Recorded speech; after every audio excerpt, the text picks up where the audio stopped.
We begin the current Daf Mesechta Nedarim Daf Nun Daled. We begin on the top of the Amud, where we continue with the next parak. Really, the title you see is actually very similar of Parak Zayin as Parak Vav. It's the same type. It was Hanoidim and Mavushal. Now we're going into Hanoidim and the Yerik, which is taking a neder from a certain type of thing. Again, really continuing the same theme as the previous parak regarding when you say a word, what's included in that word. Obviously, there's different types of concepts relating to that. One is in definition, one is in categorical. What do you mean when you said that? But that's the same theme that the Mishnah is continuing. Joining us for today's daf. Something that's discussed in today's daf are if a person makes a neder to be usher from an item or the category, does it include items similar to it, or do we say the concept really comes down to like this? Do we say if you ask someone to get something for you, and he comes back and say, I didn't find this, but should I get this? So does that tell you that that thing is the same thing? Because that's why you're asking, should I get this because I can't get that? Or do you say, no, if you need to ask regarding it, then it's not minahu. Because why asking? If that's what I meant, then you would have gotten that too. That's the machlekes that we're going to see in today's daf regarding if that's included or not. So begin the current daf nun daled on the top of the amud. If someone takes a neder from yirakas, from a vegetable, so mutter b'dluin, he's permitted to partake of gourd, which is from the pumpkin family, because that's not yerik, that's a pre. Some explain, says the Ran, that stam yerik, unspecific yerik, is eaten raw. Dluin, gourd, pumpkin, you can't eat raw. So that's one of two reasons why gourd is not included, either because it's a pre and not a yerik, or because yerik is normally eaten raw. It could be eaten raw, and you can't do the same for gourd. But Rabbi Kiva says it's forbidden because he holds dluin are included in yerik. And the Mishnah elaborates on this machlekes. Rabbi Kiva, they said to Rabbi Kiva, what do you mean? If someone tells his agent, he says, do me a favor, go to the marketplace, and kachli yerik, buy for me a yerik, a vegetable. And he says, Loi matzasi ella deluan. You know what his words are? If you ask your helper to go get it, he comes back and he says, I couldn't find yerik. I only found gourd. Obviously, it's not yerik because if it was yerik, he would have bought it. So obviously, it's not yerik. Amalehem. So here he comes back from the same point. He says, no, kain hadava. From your idea, I'm going to bring a proof to say why glue would be forbidden. Because he says like this. You think that helper that went for you to the store, you think he's going to come back and tell you, I'm sorry, I didn't find yerik. I only found legumes, only found beans. No, because what shaykhs? It has nothing to do midbaidim to what I'm talking about with yerik. Ella, rather, why is he coming back with you and telling you, I found deluyan, shadluyan b'chal yerik? Because gourd is included in the larger category of yerik. It's just not the ideal. But it's yerik, and that's what he comes back and says, oh, I only found this. But the kidneys and b'chal yerik, legumes, beans, there's not included in yerik, and then he's not going to come back and tell you I only found this. There's only some windshield wiper fluid. He's not going to come back and tell you that what shaykh is. So therefore, it says to the contrary, from the point of the idea you just told me, I could prove to you that gourd is included in yerik. Now, continues the Mishnah, v'asur, when you take a neder from yerik, you are going to be forbidden bepul hamitzri lach, with the moist Egyptian bean, which whenever it's moist, it's still considered as a yerik. But a mutter b'yavish, you actually are permitted to partake of it when it's dry, because actually, as we'll see later on, that when it's dry, it's actually more of a grain. You could grind it down, make a flour out of it. It's more of a grain. So when it's moist, it is part of a yerik family. But when it's dry, actually, it's not, and therefore it's going to be permitted. It's not going to be included in the neder of the yerik. Now, when the Gemara explains the halacha of the Mishnah, we said that hanoida min hayerik, if someone takes a neder from a yerik, so we had a machlekes regarding deluin, regarding gourd, if that's included or not. So the Gemara's question is on Rabbi Kiva. How could Rabbi Kiva say that deluin are going to be forbidden, but the hamin yerik nadar? But the neder was from a yerik, and deluin gourd are not yerik. It's only a pre, because we understand, says the Ran, the last case the Mishnah discussed, regarding pul hamitzri, regarding the Egyptian bean, that since you make grain out of it when it's dry, but before that you don't, So up until that time, you could say it's a Yerek and not a Pri. But Diluin is the Gemara's question. Now, although Rabbi Kiva gave his reasoning in the Mishnah that said that, what do you mean? The Shliach consults and he says, I didn't find Yerek, I only found Diluin. That says around, that's not enough of a reasoning. Because since you took a neder from Yerek, and if Diluin is not Yerek, so I don't care if the agent comes back and tells you, oh, I'm sorry, I didn't find this. You asked me to get pizza. No, there's no pizza, it's knish. So, I don't care. It's not considered when you take a neder from Yerek. If Diluin is a Pri, not a Yerek, so what are you telling me a Savara that is going to come back and tell you this? It's not included in the neder. So that says Amar Ula. Ula says we're talking about Ba'omer, where he says that Yarke Kededa Olai, that let the Yerukas of the pot be forbidden on me. Now, since he has superfluous terminology, what's he saying? Yarke Kededa Olai. Why don't you just say, it's Yerek Olai? What's Yarke Kededa? So he's coming to include something. He's coming to include Diluin, Gord, and why we're saying we're including Gord. Well, how do you know the extra terminology would include that? Because since when you ask a guy to get you Yerek, he'll come back and say, oh, I didn't find any Yerek, no carrots, whatever. Oh, but I did find Gord. So since that's the next step in Yerek, so if you're saying Yarke Kededa Allah, you're adding on words, you must have been adding on that. Says the Gemara, how do you know? Maybe it literally means to say vegetables that are eaten in a pot. Meaning, as the Ran explains the Gemara's question, since, like we're saying all along, the Diluin, Gord are not part of the Yerek family, you shouldn't be including that from the extra terminology. Rather, what you would not be sure about to understand, for example, let's say garlic and onions, which come to sweeten the pot, that maybe that's included in Yerek HaNechel Begedera. But Diluin, that doesn't sound like at all. Yarke Gedera, it sounds like something that sweetens the pot. So maybe we'll include garlic and onions. But why would you say gourd? So rather, the Gemara has a different interpretation. Rather, Ba'omer Toma, where he says, Yerek hamizbashel bekedera olai. A vegetable that's cooked in the pot, that's forbidden on me. So such a situation, that's Rabbi Kiva holds, that since Diluin is something that the Shliach will consult and come back and say, oh, I didn't find Yerek, I only found that of a gourd, then it's going to be forbidden. And that's included in the wording of Yerek hamizbashel bekedera, not hanechel bekedera, because that the Gemara understands that to be like a giving it a taste, but rather hamizbashel bekedera, which that would include gourd, which is actually only cooked. And the Rabban hold that no, since you have to consult regarding it, so we don't hold that that's considered as its min. That's the machlekes we have. Now, the Gemara, there's a principle that we were alluding to all along that the Gemara is going to say right now. But my kamefalkes, so what are they disagreeing about? So, okay, everyone agrees that the shlich is going to come back and ask you, I didn't find Yerek, I only found Diluin. So what's the principle that they're disagreeing about? So the Gemara explains, Rabban Saba, they hold, Kol milsa de tzarech shlich alav luchi Allah, anything that is shliach, that you went and you sent the guy, you got the Uber Eats or whatever, and you told him, hey, I want to get some Yerek. And he comes back and he text message you, says, I'm sorry, there is no Yerek, there's only Diluin. Lav minehu. That means to say it's not the species. So when you make a neder from Yerek, that's not including Diluin, because or else that would have been included. Sometimes you order from these stores and they give you the lowest quality things because they're just dumping stuff in the thing. They don't care. You're not there picking out yourself. As long as it's included in Yerek, he wouldn't ask you. He's only asking you because it's not included. So obviously it's not the same min. Rabbi Kiva Sabi holds no. If he's asking you about it, then it must be the same min, because why is he asking you about it? If we don't have the item in the store, I'm not asking you, you're not getting this item. Obviously, that it is considered the same min. Now, however, the Gemara makes an important qualification that Amar Abaye says, Rabbi Kiva, however, agrees regarding lashes. When you make a neder from Yerek and you eat Diluin, that you're not going to get lashes. Why? So the Ran explains that since Diluin are not really explicitly inferred from the word Yerek, it's just being added in from his extra terminology that, like we said, the case of Tomad, that he says that Yerek hamizbashel bekedera olai.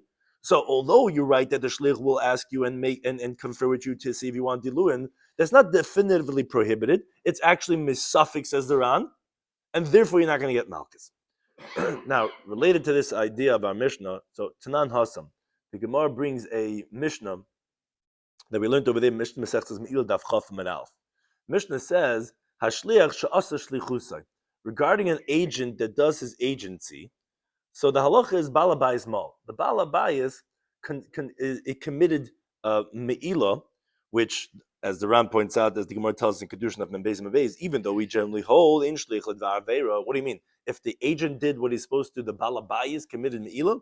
So Me'ilah is different, and that we learn now from Gzeir Shav of Chet from Truma. Just like Truma, the agent could do it for you, Shlich Shalom Kamaisai, so too regarding Me'ilah, Shlich Shalom Kamaisai. So when you ask that Shlich to say, do me a favor, take this $10 and go to the store and buy me a big lollipop, and he takes the hektish money, so the agent didn't commit the Me'ilah, it's the Balabai, the one who sent him commits the Me'ilah.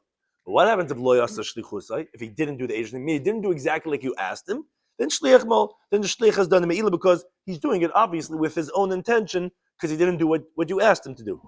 Says the Gemara, Mantana, who is the Tana of this Mishnah? In other words, who's the one that we're going to explain right now who says that a case, when they told him, give meat to the guests, and they gave them instead liver, that's considered loy asa shlichusai. So Rav Chizdi says, masnitin the loy Kiva. The Mishnah, as we'll see, as we're quoting right now, is not like Rabbi Kiva of our Mishnah. Why? Because none. The Mishnah over there says that Ketzad, the Mishnah there gives a case of how to illustrate this halacha. Amaloi, if let's say the Balabai says to the waiter, he says, the 10 basal archim, do me a favor, give some meat to the guests. Without some cover, he gives them labor, gives them liver, and he doesn't give them a shtick fleish, he gives them liver. Or let's say 10 cover, he says, give them liver, and he gives them instead meat. Hashliach mal, the shliach committed meila, not the balabais. Says the Gemara, Rabbi Kiva, if the Mishnah Rabbi Kiva, Rabbi Kiva said, anything that the agent is going to come back, he says he goes into the kitchen, he comes out and says, sorry boss, there's none of that steak anymore. Should I give him that, I don't know, fancy word for liver? I think they have probably fancy liver dishes or something. But, what? Pate, whatever, something. He goes like, should I give him that thing? So, Minehu Rabbi Kiva holds that's considered the min, Salim Balbayis. So the Balbayis should have committed Me'ilah. V'loi limo shliach. And the shliach should not have committed Me'ilah. The Ram explains that the Gemara's question is from the Seifa that we see is not like Rabbi Kiva. Because the case of the Reisha most definitely is like everyone. But the Seifa, which explains the Reisha, that's not like Rabbi Kiva, because it was like Rabbi Kiva. He says anything that you're going to consult with the shliach is considered the same min. And it is normal for the waiter to come back and say to change between meat and liver. So that would be considered if the agent, instead of giving meat, the waiter gave liver, that would be considered asa shlichusai. And if it was really hektish, the balabai should be mol. Because although we said before that Rabbi Kiva agrees regarding malchus, that he doesn't get malchus, so maybe we would say there's something regarding me'ilah that he wouldn't get. So no, that's not the case, because that specifically is something that it's not really understood from the words itself. We only know it from extra wording that we're including diluin. But liver as part of the category of meat, that's without a riboy. So therefore, when the balabais tells him give him meat and he gives him liver, the balabais should commit me'ilah and not the shliach. So seemingly you see that the Mishnah me'ilah is not like Rabbi Kiva. Which Abai says, no, not true. Afilatema Rabbi Kiva. You could even say that the Mishnah in me'ilah is like Rabbi Kiva as a continuum on beis, because me'ilah might Rabbi Kiva the tzarchim luchei. Doesn't Rabbi Kiva agree that you have to go ahead and ask? So what's the Gemara's answer? So the Ran explains. Regarding the shliach, the me'ilah of the shliach, most definitely, since he has to ask, and he didn't ask, so he's doing it on his own. And the balabais is also relying on him, that as long as he's not going to consult, he's not going to give them liver. So he didn't do shlichusai. But regarding the Nadarim, that's different. Because since it's included in his wording, because if a shliach would ask, that's what the Neder is relying on. Most definitely, it's on everything that he made himself asa. So here, although the shliach did something that you would consult, but he didn't consult. So that's loy asa shlichusa. He didn't do what the balabais asked him to do. Therefore, he's going to commit me'ilah. It's not the wording. We're not Nedarim. Nedarim is whatever, the word includes whatever shliach would ask. So liver and meat is the same thing, because a person would ask. But in the actual case of the shliach, if the waiter didn't ask, he didn't do shlichusai. So therefore, that's what he committed me'ilah, and not the balabais. Now, the Gemara tells us that regarding this Amarok interpretation of Abaye, it mashmaita. What Abaye answered to explain that the Mishnah Me'ilah could be like Rabbi Kiva, which at first glance seemed like not like that, they said Kamei de Rav in front of Rava, and Amalahini said to them, Shapir Omer Nachmeni. Nachmeni, which refers to Abaya, the reason why he's called like this, because he grew up, he was a Yasam, he grew up in the house of Rabbi Ban Nachmeni, so they called him Nachmeni after the family name. So Nachmeni said, very good. Now the Gemara continues on this theme and says, "Man Tana de Palgal Rabbi Kiva." Who's the Tana, Kama of our Mishnah, that disagrees with Rabbi Kiva and holds that you can't go ahead and it doesn't help that you're saying nimlach to go ahead and consult. Meaning, as the Rosh explains, the question is on in our Mishnah because regarding Me'ilah, we said everyone agrees to Me'ilah. As we just said, that's the Mishnah Me'ilah is according to everyone. But when we're asking who disagrees with Rabbi Kiva, it means in our Mishnah, the Tanna Kama, who says that even if you're going to consult, Lamais is not included. Says the Gemara, it's Rabbi Shimon Gamliel. It's Rabbi Shimon Gamliel. Why? Because the Tanna learned in Abraisa. Hanoida min habasa. If someone takes a neder from meat, asa b'chol min basa. So it's forbidden in all types of meat. And v'asa b'roi shub'reglaim, he's forbidden in the head, and he's forbidden in the feet, ubakana and the trachea. Right? In the Altaheim, they ate all these different things. Uvakabed and the liver of a lave, and in the heart of a ovis, and in birds. Umutter b'basim dag mechagavim. But it's permitted in the meat of fish and locust and grasshoppers. That's not included in the term basim. He says, and this is the time that we want to show, he disagrees with Rabbi Kiva in our Mishnah. But someone takes it from meat. Okay, so forbidden all types of meat. But umutter, he's permitted the roish in the head, the reglaim in the feet, ubakana and the trachea, ubakabed and the liver, ubalev and the heart of ovis, and in the birds. So you see that since the shliach would have to ask and say, I only found fisalach. It says, and because you want basa, that's not generally what you mean. So you see that's not included in basa stama. So you see that the Tana of our Tanakam of our Mishnah, who held that hanoidim and ayerek, dilun are not included, is this Tana B'Shem Gamliel, who says noidim and basa, not like Rabbi Kiva, doesn't include all these other secondary things. I mean, so I have to say basa dag mechagavim, the meat, the flesh of fish and the locust, for sure that's not included. And it says krivayim lav basar. It says the intestines are not basar, it's not meat. Kishke is not meat. And those who eat the kishkes are not men. What does that mean? If you eat it like meat regarding buying, labar inish, then they're not people. In other words, like the way Rashi explains elsewhere, that whoever eats them and buys them with the same price, which someone was just telling me mamash the other day, says it's so ironic that those things the gala and fisalach and all these they are more expensive than the regular. And these were things that they ate because it was cheap, and that's. But if someone's going to buy these things for the same price as a piece of meat, and he leaves the meat and he buys these things, so that's not a human being. Because what are you buying these things as the same price as meat? But one thing the Gemara asked, once we introduced this brisa just to tell us that Tanakam of a Mishnah is Rabbi Shimon Gamliel, but now the Gemara wonders, Maishna basar oif. What's the difference about, let's say, chicken? Tanakam, according to Tanakama, the asr that he says, the Tanakam in this brisa we just quoted, says it's going to be us when you take a ned from basar because the avish shlicha demim lichala. That's what happens. He asks a guy, give me beef, give me meat. He comes back and he says, I'm sorry, there's no beef. He says, but there's chicken. So should I get that for you or not? So if that's the case, and that's why he's telling me that basar is going to be included in the ned of basar, so basar dagim nami avish shlicha. What do you mean? People come back and say, I only found fish because the ilam mashkach bisra. If a guy doesn't find meat, he's going to come back and he's going to say, Dami says, ilam mashkach bisra. If I don't find meat, I say, dog, I'm going to bring fish. And if that's a blitzer, why is fish any different than chicken? Why are you telling me that only by chicken it's going to be included in basar, but regarding fish, you're not going to include them? So Amabai says, we're talking about a specific case. Kagoin shehikis dam. We're talking about where he went and he that day did some bloodletting before he took his neder. If that's the case, he definitely did not have in mind to make himself forbidden in fish. Why? Because anyway, he's not eating fish anyway. In other words, you don't have to entertain. It's not what I'm making myself forbidden. And faket, that's why it's actually permitted. Because I'm not having in mind fish to make it forbidden because it's very harmful for a person that did bloodletting to have eaten fish. So the Gemara says, if that's the case, when he's not eating chicken anyway, not eating fowl anyway, and therefore fowl should be permitted because you're not having that in mind. Why did you say asaba ifas? Because Dama Shmuel said the mesucher, someone who had the bloodletting by his shoulders in Talmudic time, that was a very common practice. And they ate the meat of a bird. So its heart flutters like a bird.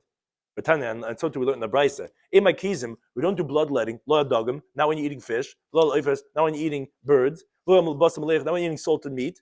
And we learn in the Brisa. If someone did bloodletting Lo yoich is not supposed to eat. Lo yochol, not milk, lo gvina, not cheese, lo beitzim, not eggs, lo shachlayim, not cress, v'lo oifos, and not birds, v'lo basam leicha, not salted meat. So what do you differentiate between fish and chicken if you're saying that he did bloodletting? Says Gemara, no. Shani oifos, birds are different because the efshal de shlika. When you cook it very much, it's not going to be harmful when you do the bloodletting, and therefore you would eat it when you do bloodletting, and if it's going to be included in the neder, in contrast to that of fish. That's one approach. Another approach is either Abai Amar or the Gear says Rava Amar, that he differentiates between fish and bird. He says the where his eyes are hurting him.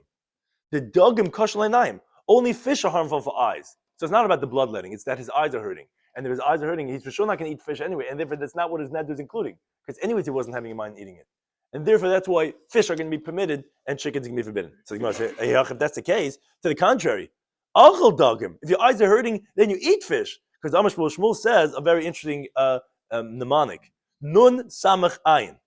Meaning those three letters of the alphabet that go in order is a siman for this teaching. That nuna, which is a term of fish, is sama, is healing, le'einayim, for the eyes. So to the contrary, if the eyes are hurting, then you would be eating fish. So the Gemara now, when would you eat fish if the eyes are hurting? Is seif ochla, the end of the illness. Then it's effective. But in the beginning, it's actually harmful, and therefore you did not have that in mind. Now, regarding the halacha, the Ran just says that we hold like Rabbi Kiva, that anything that the shlich you would ask him is considered the same min, and therefore if someone takes a neder for basar, it's going to be forbidden all types of basar and oifis and dagim if he didn't do hakazas dam and his eyes are not hurting. Because the reason why we said you wouldn't is because of either bloodletting or because eyes are hurting. However, specifically in a place that the shlich would consult and ask you, but a place that he wouldn't, then we'd be mutter, because again, anything that's not going to be mimluch is not going to be considered as that min. And then he concludes, he says, Mistaber that basim aliyach, salted meat, even on a day of bloodletting, would be forbidden, because although that we don't do hakaz on basim aliyach, but since it's mamish basar, you don't need a shlich to be amluche Allah like dogim. So then it's going to be aser. Just like hakaza, which is not, it's not a haichacham ali, it's not a definite poop. So if it's not going to be effective, only for something that the shlich has to consult, like dogim, but grab me basim aliyach, even though normally you wouldn't eat it, but l'maisi made a neder from maser, so that's going to be including basim aliyach, because if you don't say this, then instead of saying motor basar dogim, you should have said, and you permit even basar maliyach, which are a bit of bigger chiddush because you had a neder from basar, and you're doing hakazah. So of course I would not have had that in mind. No, most definitely, like we said regarding chagavim, he says it's always mutter because he never consulted the shlich. Never says I only found chagavim. It's from the fact that we're only saying dogim, he would be mamluch, but dogim chagavim he wouldn't, and therefore he says, and that's how the Rambam says, and therefore that's how the halach is. Thank you anytime for hosting.